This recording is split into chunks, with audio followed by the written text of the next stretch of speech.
کرے, پولیس سے کرے, ڈاکٹر سے کرے, مریض سے کرے, جاہل سے کرے, عالم سے کرے, تنگل سے کرے, مالدار سے کرے, غریب سے کرے, فقیر سے کرے, سید سے کرے, پٹھان سے کرے, چولا سے کرے, قصائی سے کرے, ہماری مرضی, گورے سے کرے, کالے سے کرے, جس سے چاہے دوستی کرے, ہم طے کرتے ہیں ہمارا دوست کون ہوگا. دوسرا رشتہ ہے تو بڑا نازک رشتہ مگر ہے عام رشتہ. کون سا رشتہ؟ بیوی کا رشتہ.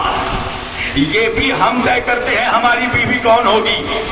ایک جگہ ایک جوان نے مجھ سے کہا نہیں مولانا میں نہیں مانتا. میں نے کہا تو مان نہ مان, میرے ماں اس سے کیا فرق پڑتا ہے. کہا مولانا جوڑے آسمانوں میں بنتے ہیں. میں نے کہا اگر جوڑے آسمانوں میں بنتے ہیں تو طلاقیں زمین پر کیوں ہوتی ہیں. بھائی ہم ڈیسائیڈ کرتے ہیں ہماری بیوی کون ہوگی. جوانوں تم نے کبھی کوئی شادی دیکھی کہ آ کر قاضی صاحب نے دلہے دلہن کی اماں سے پوچھا ہو آپ کو بھی قبول ہے کہ نہیں. بھائی دلہن ہی سے تو پوچھتا ہے. کبھی تم نے دیکھا کہ کوئی قاضی دلہے کے ابا سے پوچھتا ہے آپ کو بھی بہو قبول ہے کہ نہیں. کہا نہیں, صرف دلہے سے پوچھتا ہے. اس لیے کہ نکاح کا شرط ہی یہی ہے کہ دلہا دلہن راضی ہوں. توجہ. تو ہم طے کرتے ہیں ہماری بیوی کون ہوگی. ہماری مرضی, جس سے شادی کریں, خوبصورت سے کرے, بدصورت سے کرے, کالی سے کرے, گوری سے کرے, غریب سے کرے, امیر سے کرے, ہماری مرضی, جسے چاہے بیوی بنا لے. تیسرا رشتہ جوانوں, فادر ان لو, سسر کا رشتہ. یہ بھی ہم طے کرتے ہیں ہمارا سسر کون ہوگا. امیر ہوگا, غریب ہوگا, چھوٹا ہوگا, موٹا ہوگا, بڑا ہوگا یا ناٹا ہوگا, ہماری مرضی, جسے چاہے سسر بنا لے.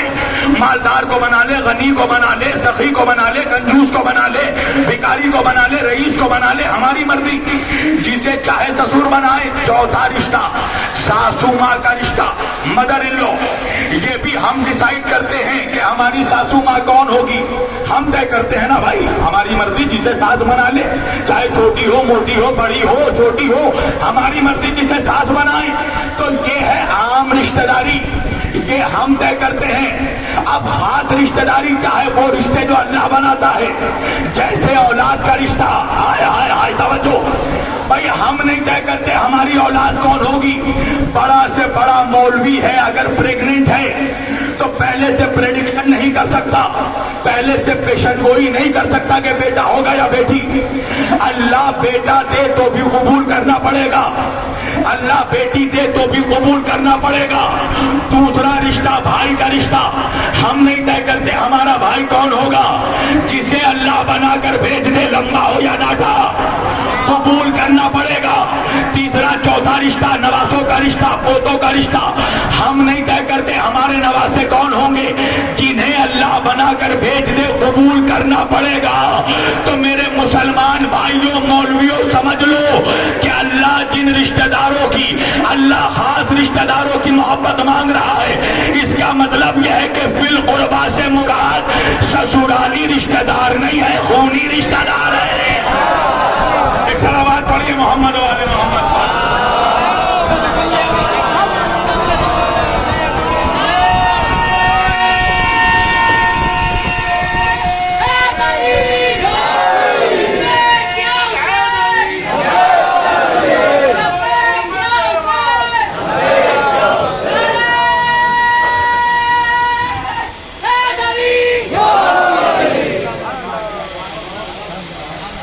مولا علی فرماتے ہیں کہ انسان سے اس کی عقل کے اعتبار سے گفتگو کرو. میں اس ممبر کا کے صدقے میں یہ بات کہہ رہا ہوں کہ مولا علی نے تیرے اس نوکر کو ایسی ایسی موٹیاں دی ہیں کہ اگر برسانا شروع کر دوں تو نہ جانے کتنوں کے سروں پہ بم اتر جائے گا. مگر میں اپنا علمی روب دکھانے کے لیے نہیں آیا ہوں, ممبر روب دکھانے کے لیے نہیں ہے, مجمع کی ہدایت کے لیے ہے. توجہ, اگر ایک بھی اس مجمع میں کوئی دور دراز میں بھی اگر کوئی ہور سن رہا ہے اور فرش اعضا تک آ جائے تو یہی مقصد مجلس ہے. تو میرا ٹارگٹ صرف وہ لوگ نہیں ہوتے جو سامنے میں چہرہ میرا دیکھ کر مسکراتے ہیں, میرا ٹارگٹ وہ بھی ہوتا ہے جو حجرے میں بیٹھ کر سن رہا ہے. اور میں دیکھ رہا ہوں بہت ٹوپی والے, داڑھی والے, میرے برادران سب سن رہے ہیں اور سننا چاہیے, اس لیے کہ حسین کسی ایک خاص قوم کی جاگیر نہیں ہے. حسین نے کربلا میں شیعت کو نہیں, مکمل اسلام بچایا ہے. تو جو بھی کلمہ پڑھتا ہے اس کا وہ مقروض ہے حسین ابن علی کا, وہ مقروض ہے نبی کے گھرانے کا. تو اللہ کہہ رہا بالقربہ, میرے حبیب ان سے کہو کہ ہمیں ہمارے خاص رشتہ داروں کی محبت دے دے. اب جملہ کھل کر کہہ دوں، یعنی اللہ کہہ رہا ہے ہمیں علی کی محبت دے دو، فاطمہ کی محبت دے دو، حسن کی محبت دے دو، حسین کی محبت دے دو، اس لیے کہ یہ نبی کے خونی رشتہ دار ہیں. اچھا نہیں پہنچا میرا مجمع، ایک منظر آپ کو دکھاتا ہوں. آیت تطہیر پڑھتے ہیں نا آپ، حدیث قصہ پڑھتے ہیں. کیا ہوا بھائی؟ ایک چادر کے نیچے 5 لوگ جمع ہو گئے. اچھا میرا جو سنی حسینی بھائی ہے اس کو مولوی بڑا پریشان کرتا ہے. مولوی پوچھتا ہے پنجتن کون ہے؟ آؤ آج میں تمہیں بتاتا ہوں پنجتن کون ہے. چادر کے نیچے نبی اکیلے ہیں 1 تن، نبی کے ساتھ حسن شامل ہوئے 2 تن، حسن کے ساتھ حسین شامل ہوئے 3 تن، حسین کے ساتھ علی شامل ہوئے 4 تن، علی کے ساتھ زہرا شامل ہوئی 5 تن. جب یہ 5 تن شامل ہو گئے چادر میں، سننا، چادر میں جمع ہو گئے محمد، علی، فاطمہ، حسن و حسین، تو امام جلال الدین سیوطی، یہ کون ہے؟ تفسیر میں اہل سنت میں آج تک اس سے بڑا کوئی امام پیدا نہیں ہوا. امام جلال الدین سیوطی اہل سنت میں تفسیر طبری کے علاوہ جس کی سب سے بڑی تفسیر ہے تفسیر در منصور، اپنی مستند ترین تفسیر میں امام جلال الدین سیوطی نے اس پورے واقعے کو لکھا کہ جب 5 تن چادر میں جمع ہو گئے تو مسلمانوں کی اماں جان ام المومنین نبی کی زوجہ جناب ام سلمہ رضی اللہ تعالی عنہا آئی، اور آنے کے بعد رسول اللہ کو سلام کیا. حضور نے جواب سلام دیا اور جناب ام سلمہ نے فرمایا کہ یا رسول اللہ، کیا مجھے بھی اجازت ہے کہ میں آپ 5 تن کے ساتھ چادر میں چھٹی ہو جاؤں؟ توجہ کیجیے گا، میں آپ لوگوں کے ساتھ چادر میں شامل ہو جاؤں. تو اللہ کے رسول نے فرمایا اے ام سلمہ، اے مومنوں کی ماں، تم خیر پر ہو مگر چادر میں 5 تن کے ساتھ نہیں آ سکتی. اللہ جانے مولوی کا دماغ بھی کیا ہو گیا بھائی. جب نبی کی گھر والی، جب نبی کی زوجہ امت کی ماں 5 تن کے ساتھ چھٹی نہ بن سکی تو ادھر ادھر کا چھٹا ہوا 5 تن کی برابری کیا کرے گا؟ ایک صلوات پڑھیے محمد و آل محمد.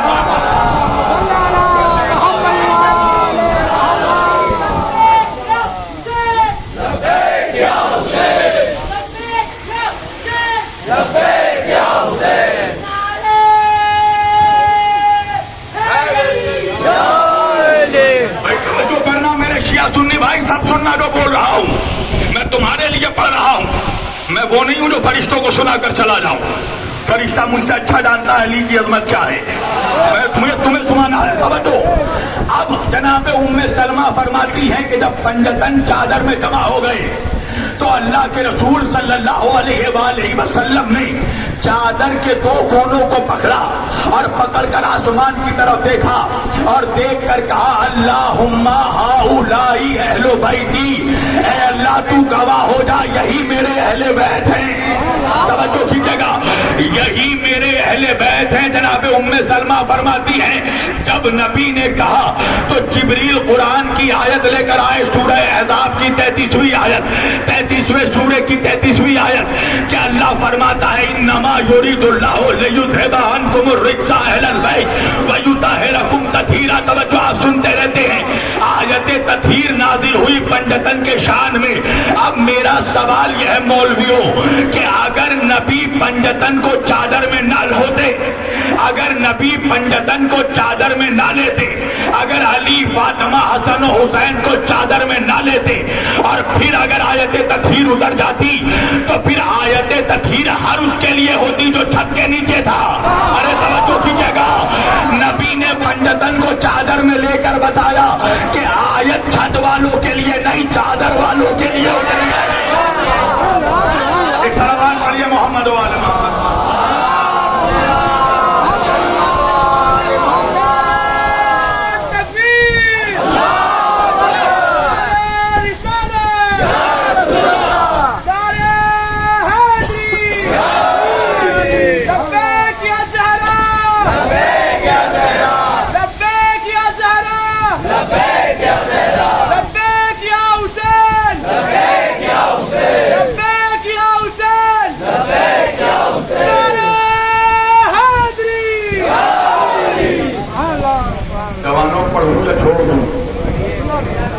دیکھ رہا ہوں کچھ لوگ سن کر سن ہو جا رہے ہیں.